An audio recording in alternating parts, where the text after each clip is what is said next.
In the early days of Christianity, 12 men handpicked by Jesus Christ followed him on a mission that would change the world. Among thousands of miracles and messages of hope, they carried their master's words to the ends of the earth. However, what many are unaware of are the grim fates that awaited these men of faith. Today we will explore stories not just of the original 12 apostles, but also of Matthias, chosen to replace Judas Iscariot, and the incredible Apostle Paul.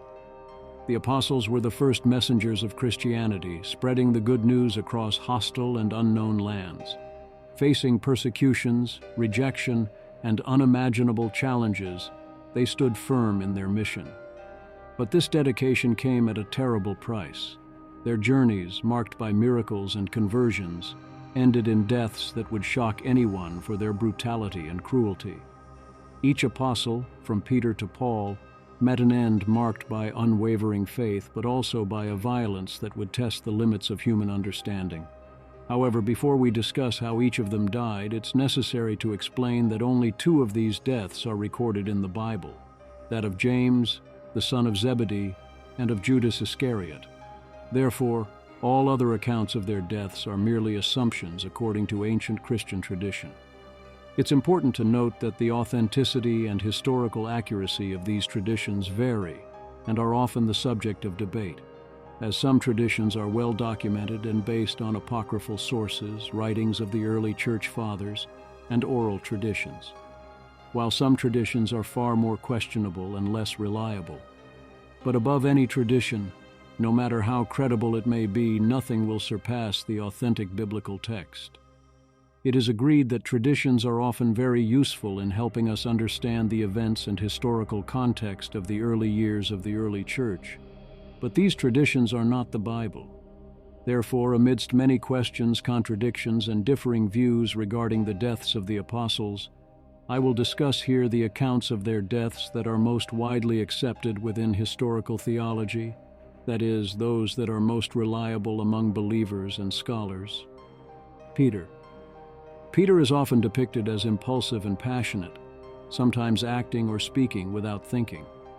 This trait is seen on several occasions in the Gospels, such as when he tried to walk on water or quickly suggested building tents during the Transfiguration.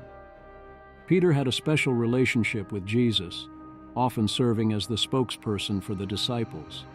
He was present at key moments, such as the Transfiguration and the prayer in the Garden of Gethsemane.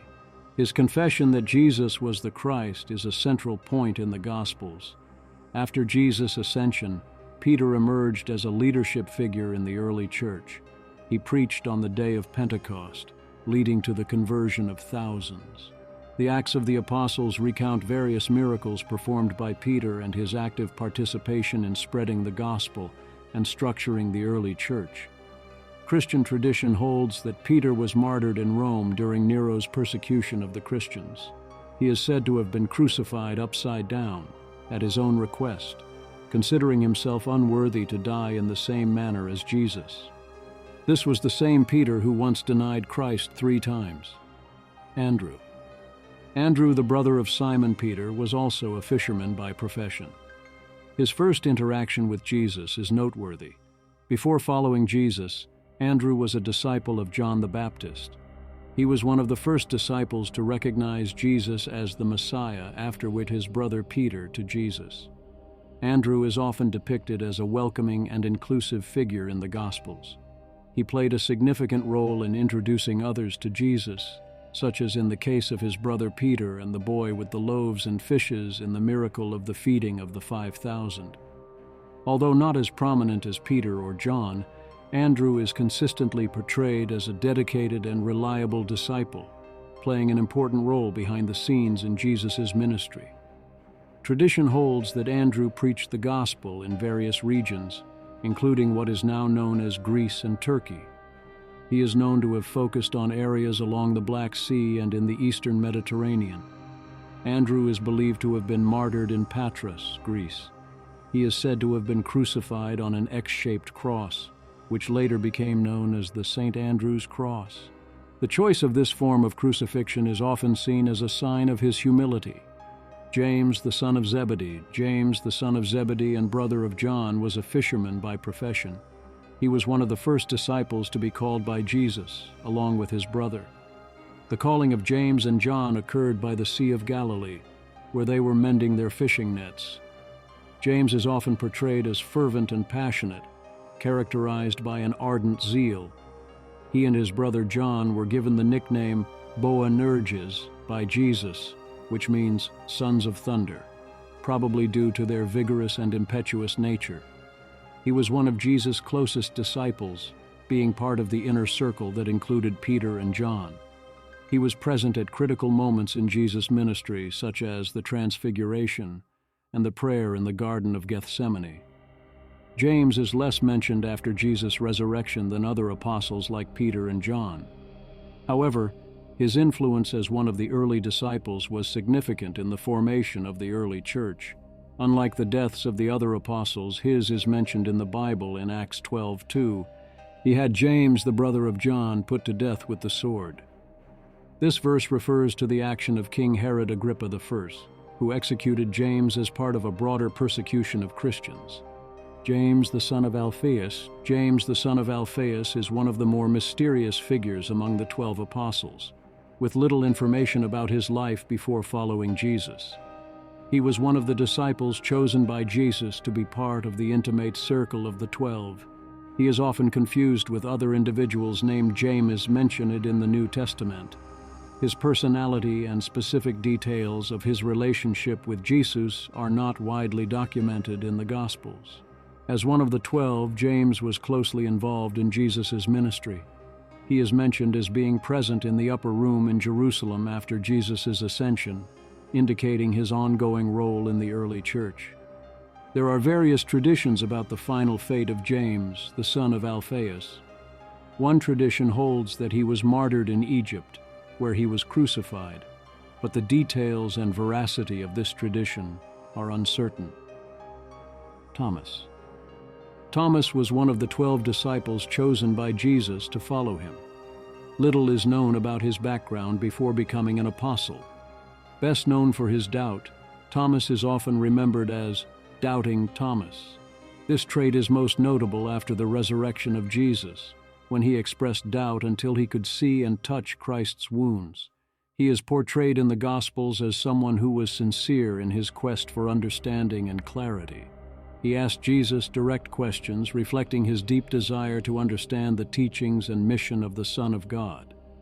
According to tradition, Thomas traveled to the east, possibly reaching India, where he established Christian communities.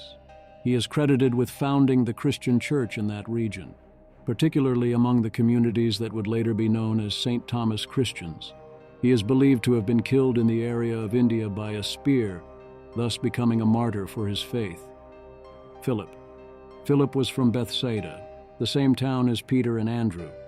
He was directly called by Jesus to follow him, as described in the Gospel of John.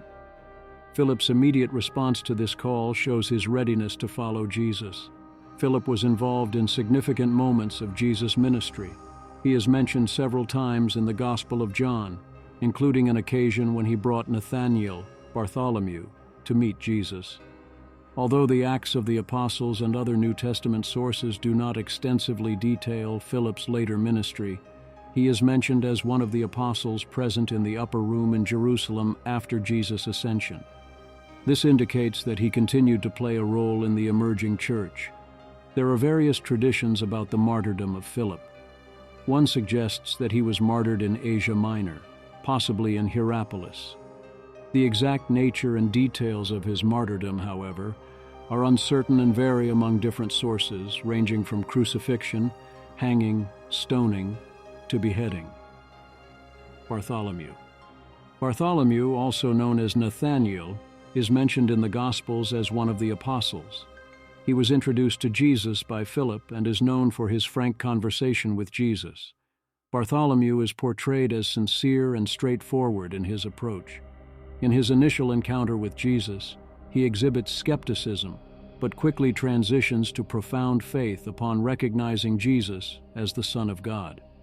Bartholomew's interaction with Christ, though brief in the Gospels, is marked by a revelation of faith. He exemplifies someone who, despite initial doubts, recognizes the true identity of Jesus and commits to him. Information about his ministry after the resurrection of Jesus is limited in the biblical texts. However, they suggest that he preached the gospel in various regions, including India and Armenia. There are different traditions about the martyrdom of Bartholomew. One of the most widespread is that he was martyred in Armenia, where he was supposedly flayed alive and then beheaded. This type of brutal martyrdom reflects the dangerous nature of the apostles' mission and their commitment to spreading the Christian faith. Matthew, the author of the first of 4 Gospels, initially known as Levi, was a tax collector in Capernaum when Jesus called him to be his disciple. The profession of a tax collector was frowned upon in Jewish society at the time, as they were seen as collaborators with the Roman occupation regime and often accused of corruption. Matthew's decision to leave his lucrative profession to follow Jesus reflects a significant transformation. This life change illustrates the message of redemption and forgiveness central to Jesus' gospel. As one of the 12, Matthew had a close relationship with Christ, although the specific details of this relationship are not extensively explored in the Gospels. The inclusion of a tax collector among the apostles demonstrates Jesus' acceptance and unconditional love for all, regardless of their status or past. Information about Matthew's ministry after the resurrection of Jesus is scarce in the biblical texts. However, Christian tradition holds that he continued to preach the gospel, possibly traveling to regions beyond Palestine. There is a tradition that Matthew suffered martyrdom while preaching, although the details of how, where, and when this occurred vary. Some traditions claim he was killed by the sword in Ethiopia. Simon called the Zealot suggests that he may have been a member of the Zealots, a fervent and nationalist Jewish group that resisted Roman occupation. His inclusion among the apostles shows the diversity of the group chosen by Jesus. Although the Gospels provide few details about his individual personality, his transformation from a possible revolutionary to a follower of Christ illustrates the transformative impact of Jesus' ministry. Information about Simon's ministry is scarce. Traditions regarding the martyrdom of Simon the Zealot vary. One narrative states that he was martyred, possibly sawn in half, although the exact details and location of his martyrdom are uncertain. Judas Thaddeus, also known as Lebbaeus or Thaddeus, little is known about his background before following Jesus, but he is often distinguished from Judas Iscariot to avoid confusion. Judas Thaddeus is a relatively obscure figure in the Gospels, with few details provided about his personality or background. However, his inclusion among the 12 apostles indicates his dedication and commitment to the teachings and mission of Jesus, being the author of the book of Jude in the Bible. Regarding his ministry, it is suggested that he preached the gospel in various regions, including Mesopotamia, Persia, and possibly Armenia. Traditions regarding the martyrdom of Judas Thaddeus vary. One version claims that he was martyred in Persia, likely being killed by axe or spear blows. John the Evangelist is known for being the author of the 4th Gospel, 3 epistles, and the book of Revelation. According to tradition, John lived to an old age, spending his final years in Ephesus, where he wrote much of his work. Known as the beloved disciple, John is often portrayed as having a particularly close relationship with Jesus. He was known for his sensitivity, spiritual depth, and loyal love. He was present at some of the most intimate and significant moments of Christ's life, including the Transfiguration and the Crucifixion. At the Last Supper, he was the disciple who reclined next to Jesus and had the courage to ask who would betray him. After the resurrection of Jesus, John played a significant role in the early church. He is a key figure in the Acts of the Apostles. According to tradition, unlike many of the other apostles, there are no records of John being martyred. Instead, it is believed that he was exiled to the island of Patmos, where he is said to have received the visions that form the book of Revelation. Judas Iscariot. The story of Judas Iscariot, known for betraying Jesus, is one of the most tragic among the apostles. He is often associated with the region of Kerioth, hence Iscariot, suggesting that he might have been the only original disciple not from Galilee. He was the treasurer of the group of disciples, which suggests a position of trust. However, it is also mentioned that he was stealing from the common fund. According to the Gospel of Matthew, Judas regretted his betrayal and returned the 30 silver coins, but ultimately took his own life, as we can see in the book of Matthew 27, verses 1 to 5. Early in the morning, all the chief priests and the elders of the people made their plans how to have Jesus executed. So they bound him, led him away, and handed him over to Pilate the governor. When Judas, who had betrayed him, saw that Jesus was condemned, he was seized with remorse and returned the 30 pieces of silver to the chief priests and the elders. "I have sinned," he said, "for I have betrayed innocent blood." "What is that to us?" they replied. "That's your responsibility." So Judas threw the money into the temple and left. Then he went away and hanged himself. Christian tradition often views the story of Judas as a reminder of the consequences of sin and betrayal. His death is unique among the apostles and has been the subject of much theological and moral reflection over the centuries.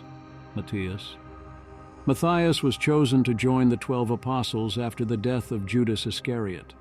His selection, as described in the Acts of the Apostles, was made by casting lots among the disciples who had been with Jesus from the baptism of John until the Ascension.